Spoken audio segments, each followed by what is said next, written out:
প্ৰথমে আপুনি খুলি ল'ব লাগিব বুলি ক'লে। আজিও আমাৰ তেনেকুৱাই অনুভৱ হৈছে, তেনে হয়তো বহু পোছাক খুলি থৈ আমি সত্যটোক স্বীকাৰ কৰিবলৈ আহিছোঁ। তেনে তত্ত্বজ্ঞান ল'বৰ বাবে হয়তো আমি এনেধৰণে আজি মিলিত হৈছোঁ। আমাৰ বাবে সৌভাগ্যৰ কথা যে আপোনালোকৰ এখন প্ৰাথমিক শাখাই সোণসেৰিয়াই যাত্ৰাত আগবাঢ়িছে আৰু এই পবিত্ৰ অনুষ্ঠানটিত আমি অংশগ্ৰহণ কৰিবলৈ সুযোগ পালোঁ। অসত্যৰ সেই পোছাকযোৰ খুলি সত্যক স্বীকাৰ কৰিবলৈ, তত্ত্বজ্ঞান ল'বৰ বাবে, আমি আপোনাসৱৰ কাষত থাকিবলৈ সুযোগ পোৱাৰ বাবে মই প্ৰথমেই প্ৰভু ভগৱন্তৰ ওচৰত সেৱা জনাইছোঁ। আৰু এই আধ্যাত্মিক অনুষ্ঠানটি, এই সোণালী জয়ন্তী বৰ্ষ শ্ৰীমন্ত শংকৰদেৱ সংঘৰ গোলাঘাট জিলা শাখাৰ দয়াং আঞ্চলিকৰ বৈষ্ণৱপুৰ প্ৰাথমিক শাখাৰ সোণালী জয়ন্তী বৰ্ষৰ আজি দ্বিতীয় দিনৰ কাৰ্যসূচীৰ ধৰ্মালোচনী সভাৰ সভাপতি, সঞ্চালকৰ আসন অলংকৃত কৰা মোৰ গুৰু পবিত্ৰপান বৰাদেৱৰ শ্ৰীচৰণত সেৱা জনাইছোঁ। লগতে সেৱা জনাইছোঁ মোৰ আন এগৰাকী গুৰু, যিগৰাকী বৰ্তমান শংকৰী সংগীত পৰীক্ষা পৰিষদৰ পঞ্জীয়ক হিচাপে আছে শ্ৰীমন্ত শংকৰদেৱ সংঘৰ ৰঞ্জিত বৰা বাপ, শ্ৰীমন্ত শংকৰদেৱ সংঘৰ যুটীয়া সম্পাদক দেৱাঞ্জন বৰা বাপ, লগতে আমাৰ মূলৰ শৰণ সদস্য সন্মানীয় বীৰেন বৰা বাপ, গোটেই অনুষ্ঠানটিৰ মধ্যমণি প্ৰতিগৰাকী ভকত বৈষ্ণৱ আপোনা হ'বলৈ সেৱা জনাইছোঁ।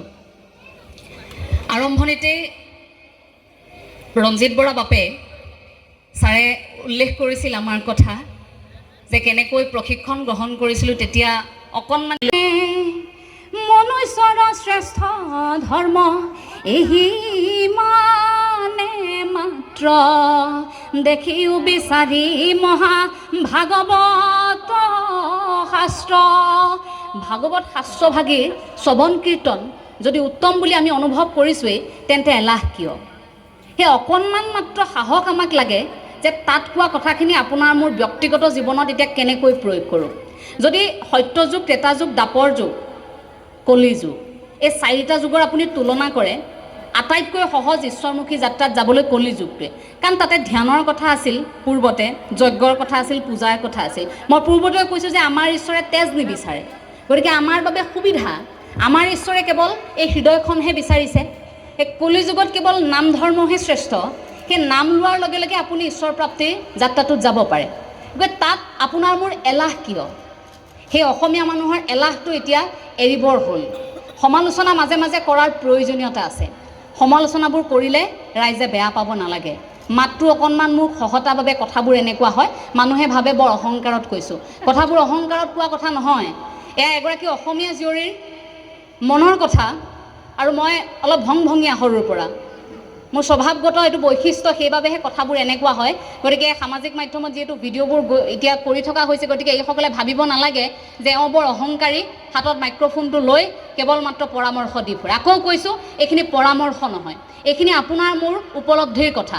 আমি ইমান দিনে গুৰুজনাৰ বিষয়ে পঢ়িলোঁ, গুৰুজনাৰ অৱদানক চৰ্চা কৰিছোঁ, কিন্তু তাৰ পাছতো আমাৰ লীলা হে বৈকুণ্ঠলেহে আনিম বুলি গছতো উঠাই দিলা।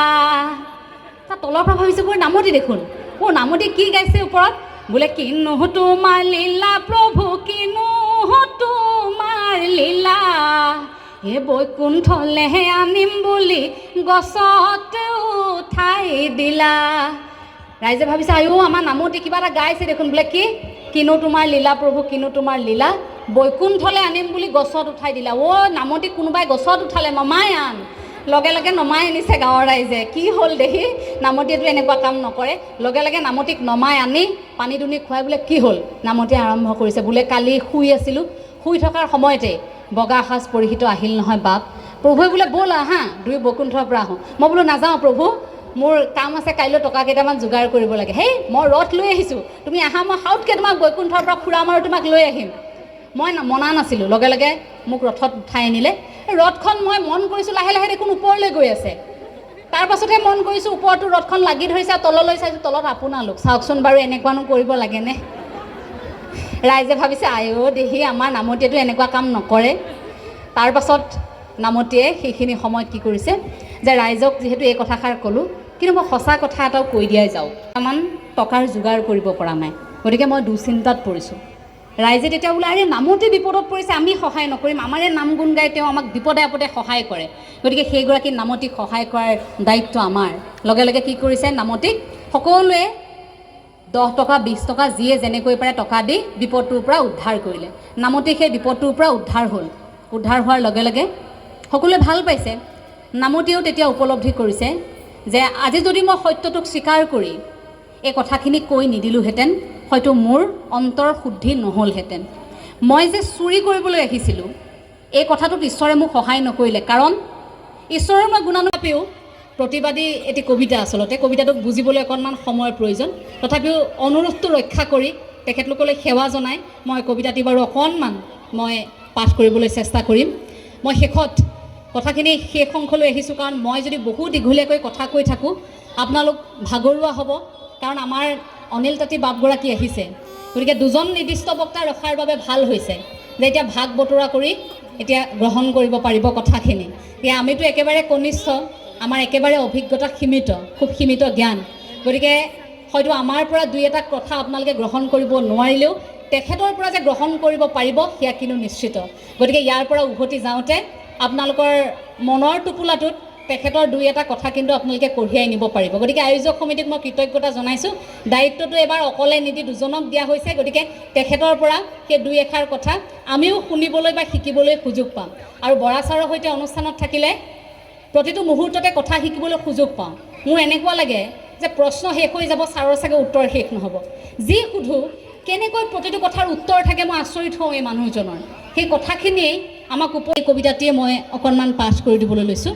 ডক্টৰ ভূপেন চক্ৰৱৰ্তী ছাৰৰ সেই কবিতা আবুল তাবুল আৰু এটা হাৰিকেন। আৰে চাইৰেন চাইৰেন যেন তেন প্ৰকাৰেন মনত থাকে, যেন দীপ হু হামৰেন ঔপেন ভূপেন হি কেন চি কেন ব্ৰইলাৰ চিকেন, দিল্লীয়ে পাই যায় দিল্লীৰ লুজেন। আরে দিল্লির লুচেন খা ভাই খা, গোটে গোটে খা, শাস্ত্রীয় সংগীত খা খা খা খা, খা রে খা মা পা থানি খা, সপ্তস্বৰ মাৰ এক স্বৰ সন্মানত লাগে বৰ। আৰে কণ্ঠস্বৰ উচ্চস্বৰ নিম্নস্বৰ বন্দাস্বৰ থালৌ থালৌ স্বৰ, হে প্ৰভু ঈশ্বৰ মহেশ্বৰ গীতেশ্বৰ বালেশ্বৰ, প্ৰভু ঈশ্বৰ হে মহেশ্বৰ, বোলে কোটাত পাই চব ভূতত মৰে চব, ভূত নহয় ভূত, ৰাইজৰ সেৱা কৰবাক লগি পইচা কৰে লুট। আৰে চাইৰেন চাইৰেন যেন তেন প্ৰকাৰেন পইচাৰ লেনদেন, চিক্ৰেট নহয় ভাই এলচি অপেন, চিক্ৰেট নহয় ভাই এলচি অপেন, এইবোৰ হি মেন হি কেন, এভৰিথিং লেনদেন চামথিং অপেন, এভৰিথিং লেনদেন চামথিং অপেন। প্ৰকাৰান্তৰে কথাখিনি ক'লোঁ, দুখৰ বাদাম চুবালোঁ, শোষণৰ বৰগীত গালোঁ, গণতন্ত্ৰৰ কথা কোৱা যে মানা এবেশে জানিলোঁ। আরে ফুটপাত দ দ দ দ গাত গাত গাত গাত গাত গাত মাত চাত নাই তাত, দূৰদৰ্শনে কয় কাট ভাই কাট এইবোৰ চট কাট। আরে ফুটপাত দ দ গাত গাত গাত গাত মাত চাত নাই তাত, দূৰদৰ্শনে কয় কাট ভাই কাট এইবোৰ চট কাট, পগলা কবিৰ গাত মাৰে যেন চাত চাত। আৰে চাইৰেন চাইৰেন যেন তেন প্ৰকাৰেন মনত থাকে, যেন দীপ হু হামৰেন ঔপেন ভূপেন হি কেন চি কেন ব্ৰইলাৰ চিকেন, দিল্লীয়ে পাই যায় দিল্লীৰ লুজেন। আপোনালোক প্ৰতিগৰাকী কুশলে থাকক সেয়াই কামনা কৰিছোঁ। আপোনালোকৰ ওচৰত আশীৰ্বাদ গ্ৰহণ কৰিবলৈ আহিলোঁ, আকৌ আহিম আপোনালোকৰ আশীৰ্বাদ গ্ৰহণ কৰিবলৈ। প্ৰতিগৰাকী সতেজ মনেৰে থাকক, হৃদয়ত গুৰুজনাৰ আদৰ্শক আপোনালোকে জীয়াই ৰাখক।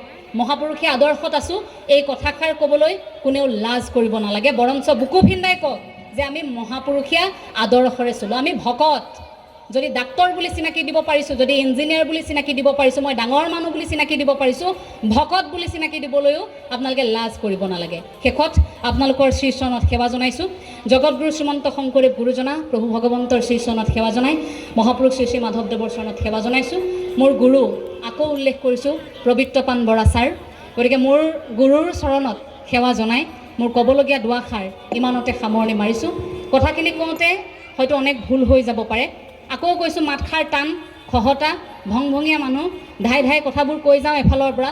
কথাৰ সুৰবোৰ টান হ'লে আপোনালোকে নাভাবিব বৰ অহংকাৰী বুলি, কথাৰ সুৰবোৰ তেনেকুৱাই। গতিকে কথাখিনি যদি বেয়া পায় তেতিয়াও আমাক জনাব, যদি ভাল পায় পৰামৰ্শ যদি আমাক দিবলগীয়া আছে আপোনালোকে দিব, আমি নতশিৰে সেয়া গ্ৰহণ কৰিম। শেষত আপোনালোক কুশলে থকাৰ কামনা কৰি আমাৰ ক'বলগীয়া দুআষাৰ ইমানতে সামৰণি মাৰিছোঁ। জয় জগতগুৰু শ্ৰীমন্ত শংকৰদেৱৰ, জয় জগতগুৰু শ্ৰীমন্ত শংকৰদেৱৰ, জয় জগতগুৰু শ্ৰীমন্ত শংকৰদেৱৰ। কৃষ্ণ। তোমাৰ চৰণ সেৱাৰ গোবিন্দ নাজানে কোপাই যিমতে সেৱাত ৰখিব কৰোণা কৰিতে কৰি জোৰাই কৃষ্ণ কৃষ্ণ কৃষ্ণ